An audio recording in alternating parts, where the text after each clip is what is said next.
السلام علیکم ورحمۃ اللہ وبرکاتہ۔ اعوذ باللہ من الشیطان الرجیم، بسم اللہ الرحمن الرحیم۔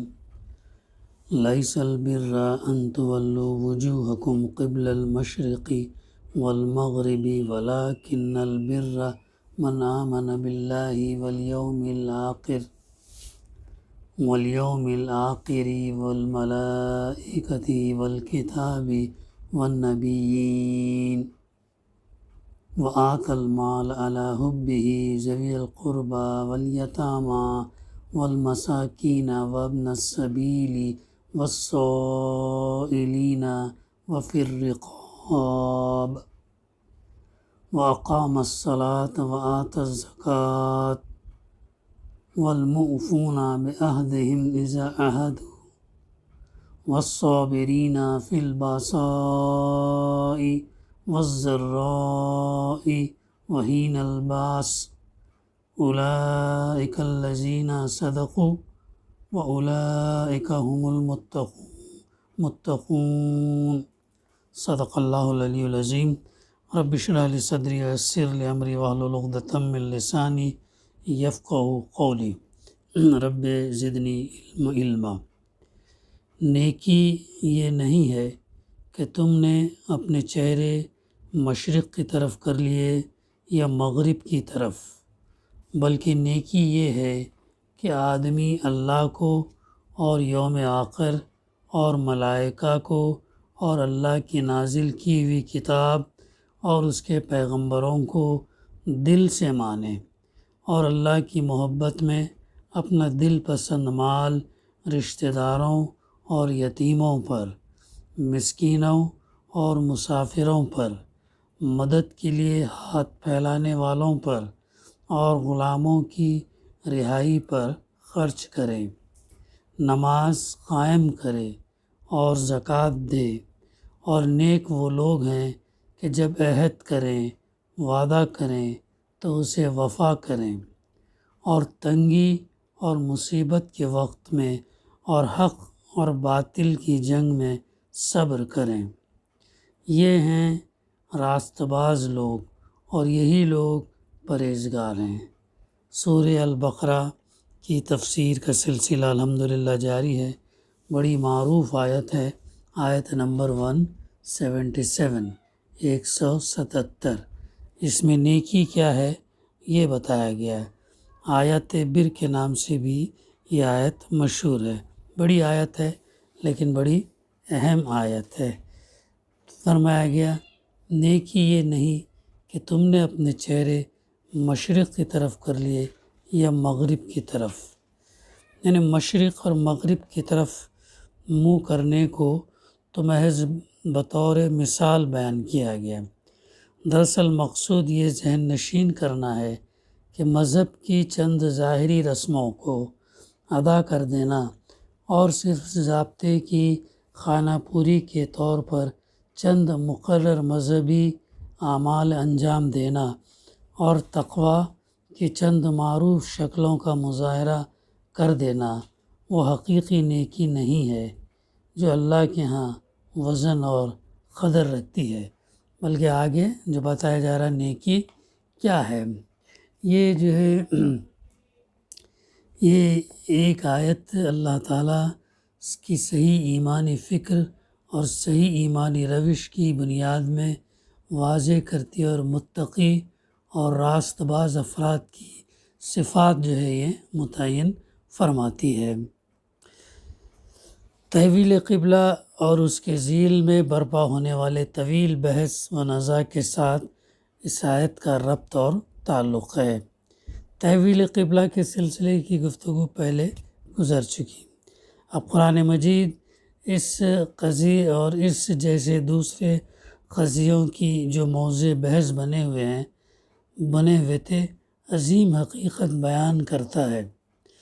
یہ بحثیں عبادات کی ظاہری اشکال کے بارے میں تھیں، اور یہود اکثر و بیشتر انہی امور کے سلسلے میں مباحثے کرتے تھے۔ قبلے کی تبدیلی اور عبادات سے مقصود یہ نہیں ہے کہ لوگ مشرق اور مغرب اور بیت المقدس یا مسجد حرام کی طرف اپنا رخ کر لیں۔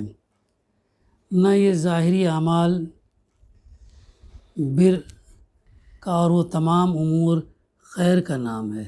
اصل مقصود ہے ان ظاہری اعمال سے اگر قلبی دل کے احساسات اور زندگی کی عملی روش سے انہیں الگ کر لیا جائے تو بذات خود کسی نیکی اور کسی خیر کا تحقق نہیں ہوتا۔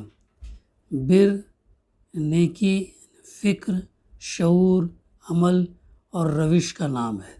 تو بر کیا ہے؟ نیکی کیا ہے؟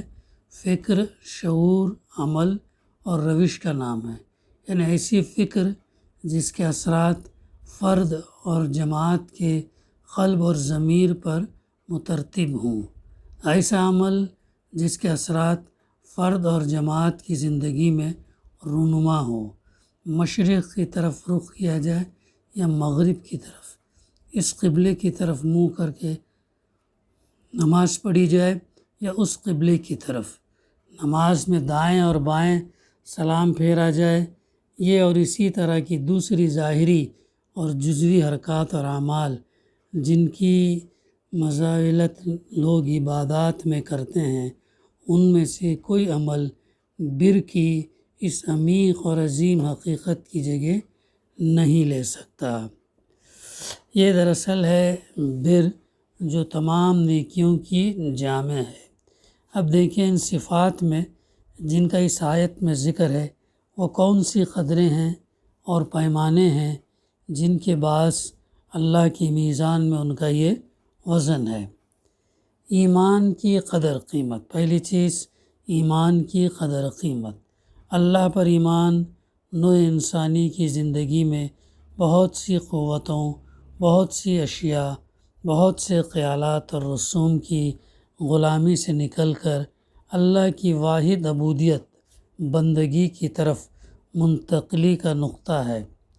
اس کے نتیجے میں انسان ہر غلامی سے آزاد ہو جاتا ہے اور تمام افراد کے ساتھ مساوات کے مقام پر پہنچ کر معبود واحد کے حضور ایک ہی صف میں کھڑا ہو جاتا ہے۔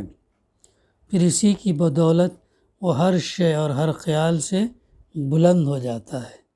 یہی نہیں، ایمان باللہ انارکی سے نظم اور اجتماعیت کی طرف، بے مقصد مارے پھرنے سے مقصدی زندگی یعنی پرپسفل لائف کی طرف اور انتشار اور افتراق سے اتحاد اور وحدت سمت کی طرف منتقلی کا نقطہ ہے۔ بہت اہم پوائنٹ ہے جو فی ظلال القرآن میں سید قطب شہید رحمٰ نے اپنی تفسیر میں بیان کیے ہیں۔ تو حقیقت یہ ہے کہ اللہ وحدہ لا شریک پر ایمان کے بغیر انسانیت صحیح مقصد اور متعین اور دائمی غائیت سے آشنا نہیں ہوتی۔ بڑا اہم پوائنٹ ہے۔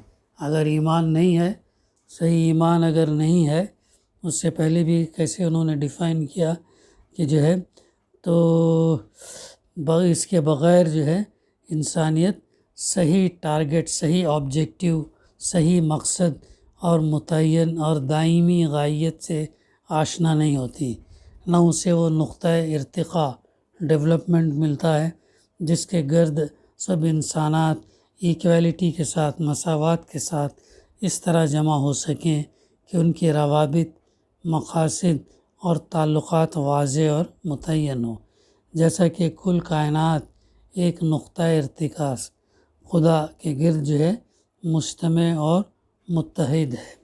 اس ضمن میں اللہ پر ایمان لانے کے ضمن میں، ملائکہ پر ایمان لانے کے ضمن میں، آخرت پر ایمان لانے کے ضمن میں، کتاب پر ایمان لانے کے ضمن میں ہم حدیث سے کہ ایک دو حدیث حالانکہ حدیثیں تو کئی ہیں لیکن چند احادیث کا ہم مطالعہ کرتے ہوئے اس آیت کو صحیح طریقے سے سمجھنے کی کوشش کریں گے۔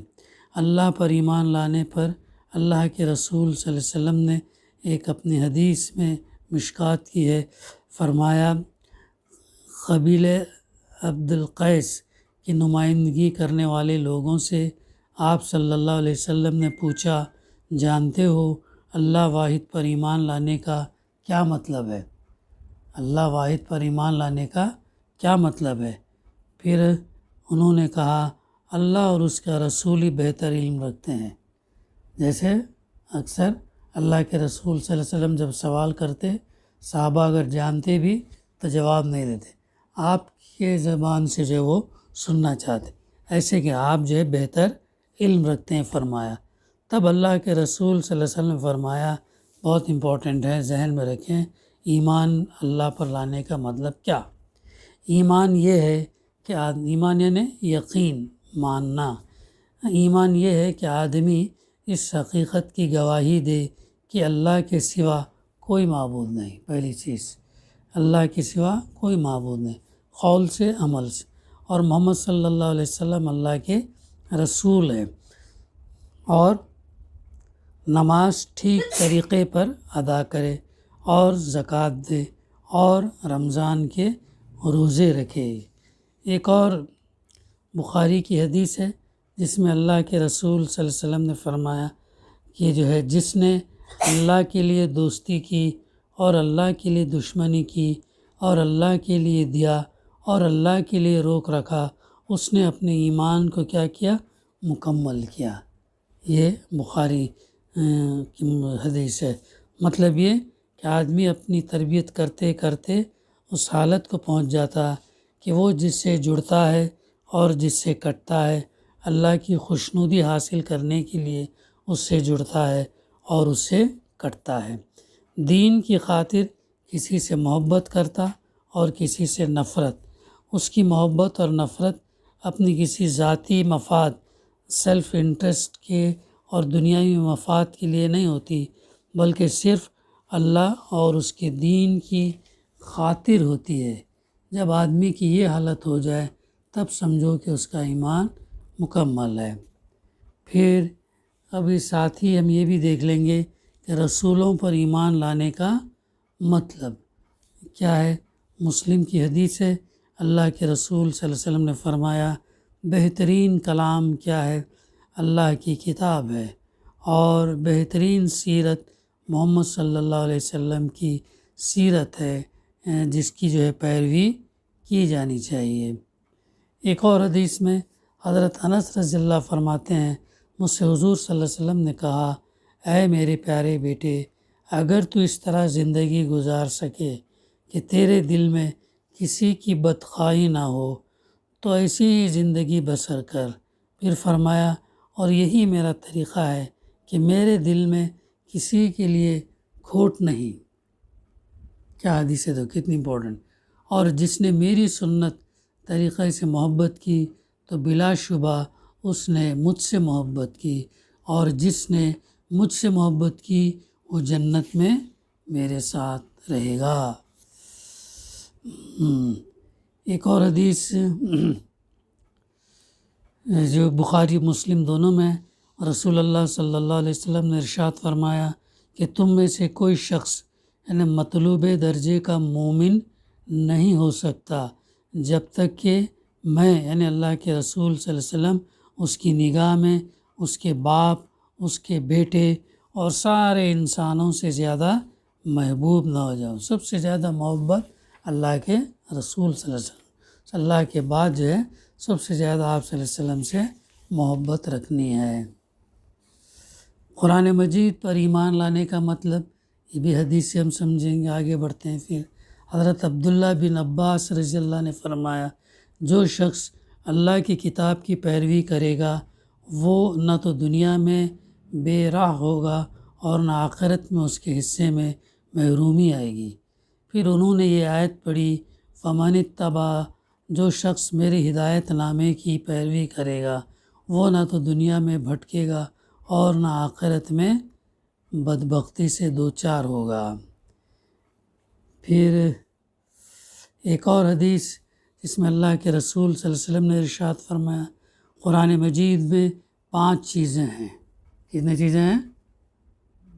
5 چیزیں ہیں، حلال، حرام، محکم، متشابہ اور امثال۔ بس حلال کو حلال سمجھو، حرام کو حرام قرار دو، محکم یعنی قرآن کا وہ حصہ جس میں عقیدے اور قانون وغیرہ کی تعلیم دی گئی ہے اس پر عمل کرو، اور متشابہ قرآن کا وہ حصہ جس میں غیب کی باتیں بیان ہوئی ہیں جیسے جنت، دوزخ، عرش، کرسی وغیرہ پر ایمان رکھو، اور اس کی قرید میں مت پڑو، اور مثال قوموں کی تباہی کے عبرتناک قصے ہیں۔ تقریباً 26 انبیاء کے واقعات ہیں قرآن مجید کے اندر، ان سے کیا ہے؟ عبرت، سبق حاصل کرنا ہے۔ یہ ہے قرآن مجید پر ایمان لانے کا مطلب ہے۔ پھر تقدیر پر ایمان لانے کا مطلب کیا ہے، یہ بھی ہم دیکھیں گے۔ تقدیر پر ایمان لانے کا مطلب کیا ہے؟ ترمذی کی حدیث ہے، ابی قحافہ رضی اللہ اپنے باپ سے روایت کرتے ہیں کہ انہوں نے کہا، میں نے اللہ کے رسول صلی اللہ علیہ وسلم سے پوچھا کہ یہ دعا، تعویذ جسے ہم اپنی بیماریوں کے سلسلے میں کرتے ہیں، اور یہ دوائیں جو ہم اپنے مرض کو دور کرنے میں استعمال کرتے ہیں، اور یہ احتیاطی تدابیر جو ہم دکھوں اور مصیبتوں سے بچنے کے لیے اختیار کرتے ہیں، کیا یہ اللہ کی تقدیر کو ٹال سکتی ہے؟ آپ صلی اللہ علیہ وسلم نے فرمایا، یہ سب چیزیں بھی تو اللہ کی تقدیر میں سے ہیں۔ حضور صلی اللہ علیہ وسلم کے جواب کا خلاصہ یہ ہے کہ جس اللہ نے یہ بیماری ہمارے لیے لکھی، اسی اللہ نے یہ بھی طے کیا کہ یہ فلاں دوا سے اور فلاں تدبیر سے دور ہو سکے۔ ایسے خاموش بغیر تدبیر کیے ہوئے، بغیر کوشش کیے ہوئے خاموش صبر نہیں کرنا، بلکہ کوشش کرنا ہے۔ خدا بیماری کا خالق بھی ہے اور اس کو دور کرنے والی دوا کا بھی خالق ہے۔ سب کچھ اس کے طے شدہ ضابطے اور قاعدے قانون کے تحت ہے۔ پھر ایک اور حدیث میں اللہ کے رسول صلی اللہ علیہ وسلم نے فرمایا، طاقتور مومن بہتر اور خدا کو زیادہ پسند ہے بنسبت کمزور مومن کے، اور دونوں ہی میں خیر و منفعت ہے، اور تو آخرت میں نفع دینے والی چیز کا حریص بن، اور اپنی مشکلات میں اللہ سے مدد طلب کر، اور ہمت نہ ہار، اور اگر تجھ پر کوئی مصیبت آ پڑے تو یوں مت سوچ کہ اگر میں ایسا کرتا تو یوں ہو جاتا، بلکہ یوں سوچ کہ اللہ نے یہ مقدر فرمایا۔ کتنی پیاری بات ہے، ایسا کرتا تو ایسا ہوتا، ویسا ریگریٹ نہیں ہے اسلام کے اندر، بلکہ یوں سوچ کہ اللہ نے یہ مقدر فرمایا، یہ ڈسٹینڈ ہے عمل، جو اس نے چاہا وہ کیا۔ اس لیے کہ لوگ اگر شیطان کے عمل کا دروازہ کھولتا ہے، اگر یعنی شیطان کے عمل کا دروازہ کھولتا ہے۔ تو ایک اور حدیث پڑھ کے ہم آگے بڑھتے ہیں۔ حضرت علی رضی اللہ سے روایت ہے، انہوں نے فرمایا رسول اللہ صلی اللہ علیہ وسلم نے کہ تم میں سے ہر شخص کی جنت اور دوزخ لکھی جا چکی ہے، تم میں سے ہر شخص کی جنت اور دوزخ لکھی جا چکی ہے۔ لوگوں نے اس پر کہا، اے اللہ کے رسول صلی اللہ علیہ وسلم، پھر ہم اپنے لکھے ہوئے کا کیوں نہ سہارا لیں اور عمل چھوڑ دیں؟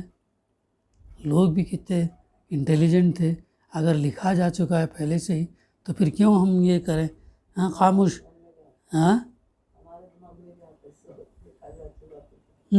سہارا لے اور عمل چھوڑ دے۔ تو آپ صلی اللہ علیہ وسلم نے فرمایا، نہیں، عمل کرو، کیونکہ ہر شخص کو اسی چیز کی توفیق ملتی ہے جس کے لیے وہ پیدا کیا گیا ہے۔ جو خوش نصیب ہے اس کو جنتی کاموں کی توفیق ملتی ہے، جو خوش نصیب ہے اس کو جنتی کاموں کی توفیق ملتی ہے، اور جو بد نصیب جہنمی ہے اس کو جہنمی کاموں کی توفیق ملتی ہے۔ اس کے بعد اللہ کے رسول صلی اللہ علیہ وسلم نے سورہ اللیل کی 2 آیتیں پڑھی جو اس میں جو حدیث میں درج ہوئی، جن کا مطلب یہ ہے کہ جس نے مال خرچ کیا اور تقوی کی راہ اختیار کی اور بہترین بات کی تصدیق کی، یعنی اسلام لایا، تو ہم اس کو اچھی زندگی یعنی جنت کی توفیق دیں گے۔ کیا کرائٹیریا بتایا جا رہا؟ جس نے مال خرچ کیا اور تقوی کا راستہ اختیار کیا اور بہترین بات کی تصدیق کی یعنی اسلام لایا، تو اللہ تعالیٰ یہ جو ہے اس کو اچھی زندگی یعنی جنت کی توفیق دیں گے۔ اور جس نے اپنا مال دینے میں بخل سے کام لیا، کنجوسی کی اور اللہ سے بے پرواہ اور اچھی زندگی کو جھٹلایا، تو ہم اس کو کیا کریں گے؟ تکلیف والی زندگی یعنی جہنم کی توفیق دیں گے۔ یعنی اللہ کے یہاں یہ بات طے ہے کہ آدمی اپنے کن اعمال کی وجہ سے دوزخ کا مستحق ہوگا اور وہ کن اعمال کی وجہ سے جو ہے جنت میں جائے گا۔ اللہ نے اس تقدیر کو بڑی تفصیل سے قرآن مجید میں بیان کیا ہے، اور اللہ کے رسول صلی اللہ علیہ وسلم نے بھی وضاحت سے پیش فرما دیا۔ اب یہ آدمی کا اپنا کام ہے کہ وہ جہنم کے راستے پر چلنا پسند کرتا یا جنت کے راستے پر، دونوں میں سے ایک کو اختیار کرنا یہ اس کی ذمہ داری ہے۔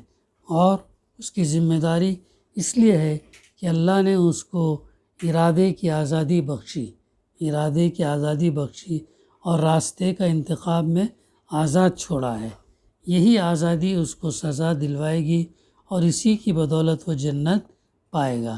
لیکن بہت سے کن ذہن اپنی ذمہ داری کو خدا کے سر ڈال دیتے اور اپنے آپ کو مجبور سمجھ لیتے ہیں۔ یہ تھا تقدیر پر ایمان لانے کا مطلب۔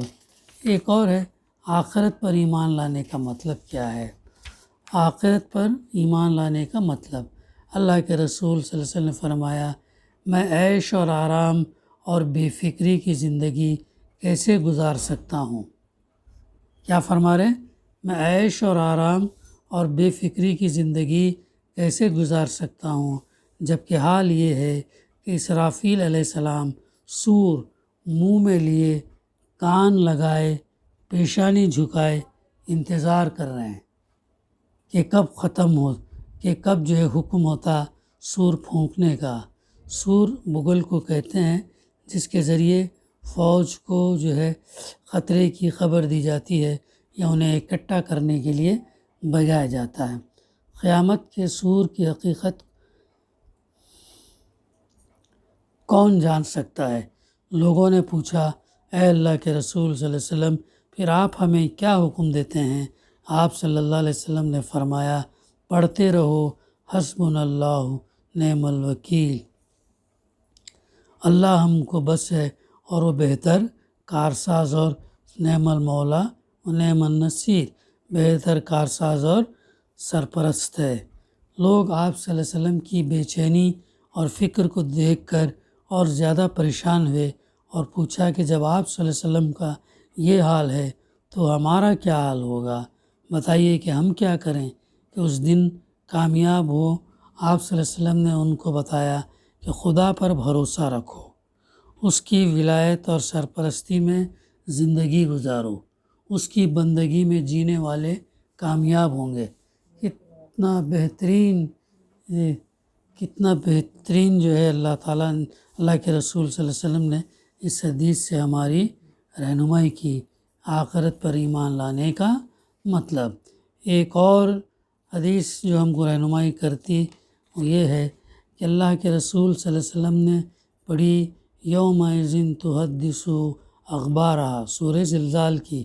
اس دن زمین اپنے سارے احوال بیان کرے گی، زمین جو ہے اپنے اوپر گزرے ہوئے حالات بیان کرے گی کہ انسان نے کیا عمل کیا، کیا حرکت کی، کیا سکنات اور کیا افعال اس نے اس کی پیٹھ کے اوپر کیا۔